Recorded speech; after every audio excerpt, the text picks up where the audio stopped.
Bonjour à tous, alors aujourd'hui on se retrouve pour la deuxième partie de la première étape, c'est-à-dire les contours et les perles. J'ai fini toutes mes croix, voilà ce que ça donne. Alors j'ai remarqué qu'il y en avait qui étaient beaucoup plus près de la roue que moi. Bon, ça dérange pas, je pense, ça doit être au niveau du calcul du centre. Mais dans tous les cas, elle rentre dans la toile, donc vous en faites pas. Je pense que c'est moi qui me suis un petit peu décalée. C'est fort probable. Alors il faut savoir qu'il y a des petites perles et des grosses perles. Donc j'ai le diagramme qui est à côté de moi, toujours. Et je vais vous montrer du coup les contours de la dentelle. Parce que c'est la dentelle qui est le plus compliqué, on va dire. Vu que les croix ne sont pas, enfin les contours ne sont pas tous dans les trous. Alors il faut le 3862 en fil DMC. Et j'ai préparé également mes petites perles. Alors pour le fil, j'ai pris une aiguille un peu plus fine. Et j'ai déjà mis mon fil à l'aiguille. Alors moi, pour les contours en fait, quand j'ai mon fil, je fais un petit nœud au bout. Alors pourquoi? Parce que j'ai la flemme de faire de l'attacher, de machin, de trucs. J'aime bien pouvoir tirer sur mon fil comme je veux. Et quand il y a des contours qui sont un peu éloignés ou des choses comme ça, j'aime bien que le fil ne bouge pas. Donc du coup, je fais plusieurs petits nœuds comme ça avec le bout de mon fil. Et j'ai toujours fait comme ça en fait. Au moins ça permet d'être sûr que le fil est bien au bout et bien serré. J'ai fait mon petit nœud et j'ai mon fil. Pour commencer le plus simplement, je vais partir directement de ce point ici. Alors en fait, vous allez remarquer que dans les croix brodées, dans le contour qu'il va y avoir à un moment le trait qui va passer par-dessus une croix qui n'est pas faite. Alors ça gêne pas parce que moi en fait quand je fais ma croix après avoir fait le contour, je pique en dessous du fil. Alors s'il faut je vous montrerai mais normalement je pense que tout le monde va comprendre. Alors avec mon diagramme à côté, je regarde et en fait déjà ça commence bien parce que le premier point se fait en plein milieu de notre croix. Donc il suffit simplement d'essayer de faire le centre de sa croix. Hop, vous voyez l'aiguille, elle est au centre de la croix. Elle est ni à droite ni à gauche, elle est vraiment bien au centre. Hop, je ressors mon aiguille. Elle est au centre de la croix. Et je vais la piquer au milieu de la croix en dessous. Moi, je fais pas point par point. Je fais là où c'est que c'est facile à piquer, en fait, tout simplement. Parce qu'il y a des fois où c'est que c'est... on peut pas du tout se repérer, on va dire. Quand vous avez le milieu d'une croix, le centre d'une croix, l'angle d'une croix, c'est facile de se repérer. Mais quand c'est piqué plus ou moins au milieu de... Enfin, surtout, vous prenez pas la tête à essayer de calculer. Vous regardez où c'est que le fil s'arrête à un endroit que vous pouvez calculer facilement. Et voilà, tout simplement. Donc là, comme vous voyez, j'ai fait mon fil là. Il n'y a pas de croix là au-dessus, en fait. Ici. Là, en fait, la croix qui manque, c'est la croix de son épaule. Alors, quand je ferai ma croix, je piquerai tout simplement en dessous du fil. Comme ça, le fil, il restera bien au-dessus des croix et pas en dessous. Tout simplement. Je vais vous montrer un coup comment je fais. Alors, du coup, là, juste après avoir fait ça, il y a un contour qui se met bien ici, au milieu de ma croix. Hop. Je tire mon fil. Il s'arrête au bout de la croix. Hop. Pas la croix suivante, hein, vraiment à la jonction des deux croix. Hop. Et ensuite, il va au milieu de la croix d'à côté.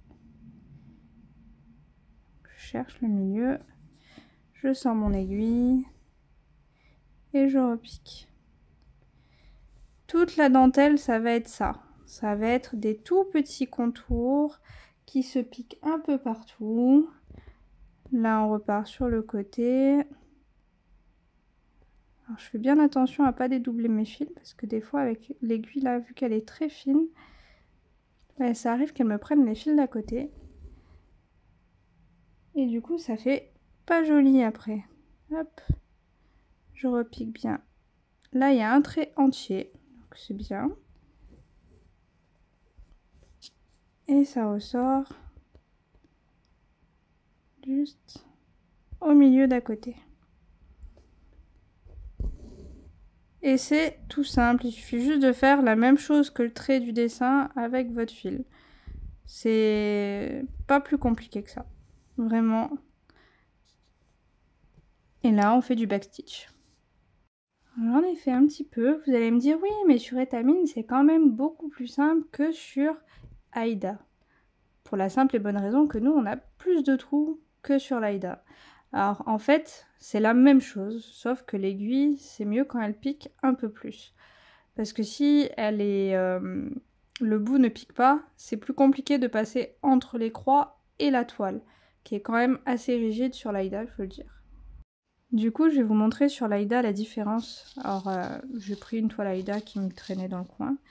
J'ai fait mon nœud au bout de mon fil et j'ai pris du fil noir pour bien qu'on voie. Alors là, je suis sortie par un trou normal. Et si par exemple je veux piquer au centre, hop, vous voyez, c'est pas du tout dans un des trous de la toile. Et en fait, c'est ça qu'il faut faire quand vous êtes sur de l'Aïda. Il faut piquer entre les deux trous, tout simplement. Du coup, là, par exemple, j'ai piqué vraiment entre deux croix.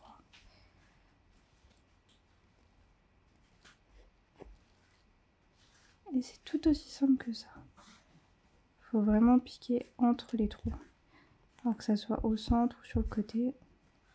Vous mettez bien au milieu de vos deux trous.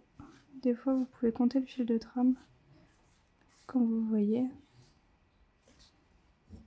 et faire votre accord au centre, par exemple.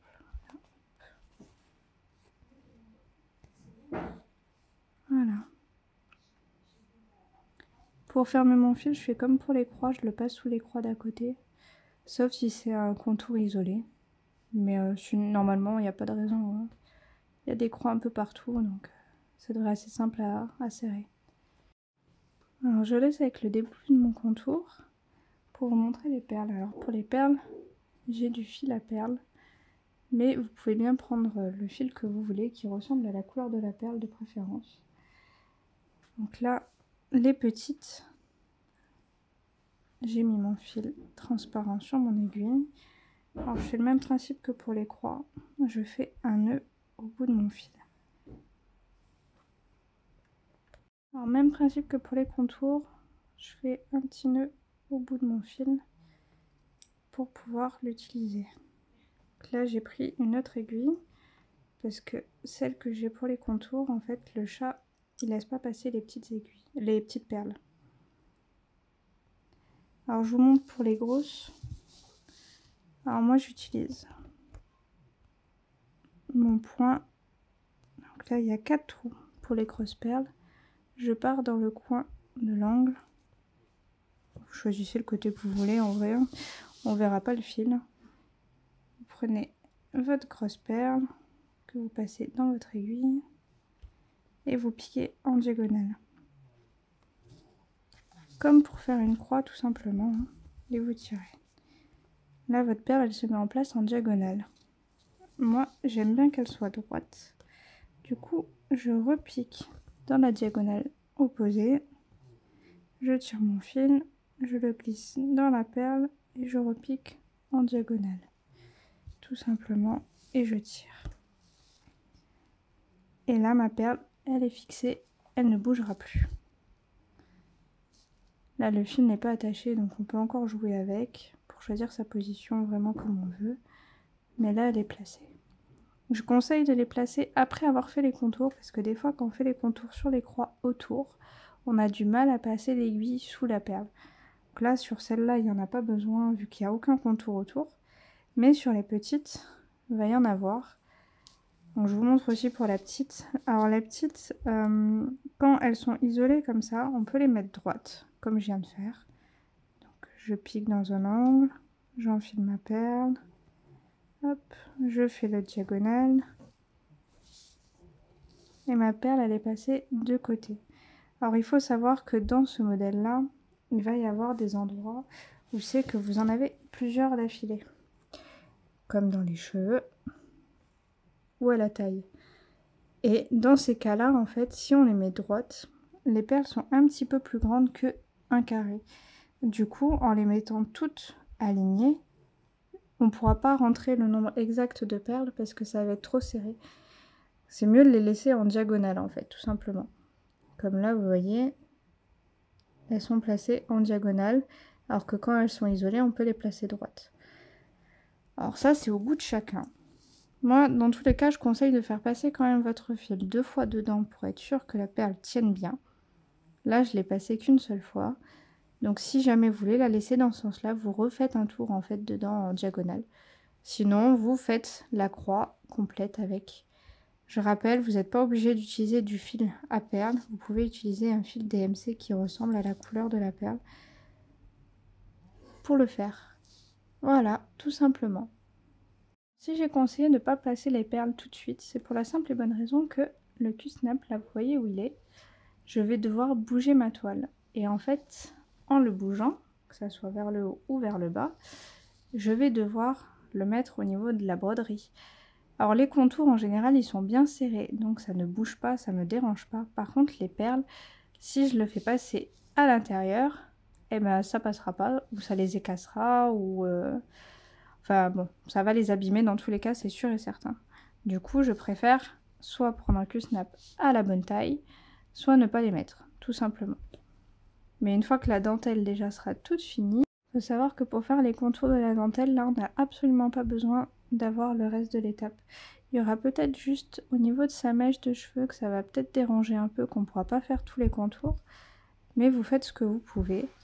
Et il y aura un petit peu de contour de peau pour faire la poitrine et l'ossature, on va dire, un petit peu. Pour les perles sur Aïda, vous vous embêtez pas, vous piquez dans les trous, hein, tout simplement. Il n'y a pas de calcul à faire, c'est tout aussi bête que ça.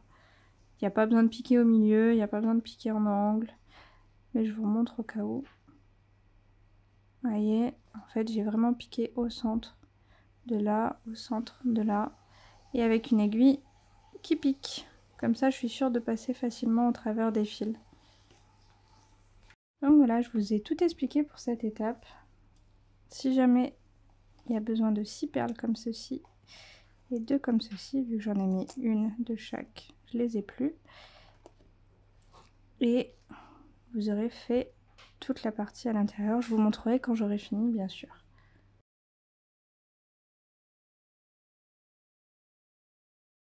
Je vous dis donc bonne petite croix à vous et on se retrouve samedi prochain pour la deuxième étape. Ciao ciao!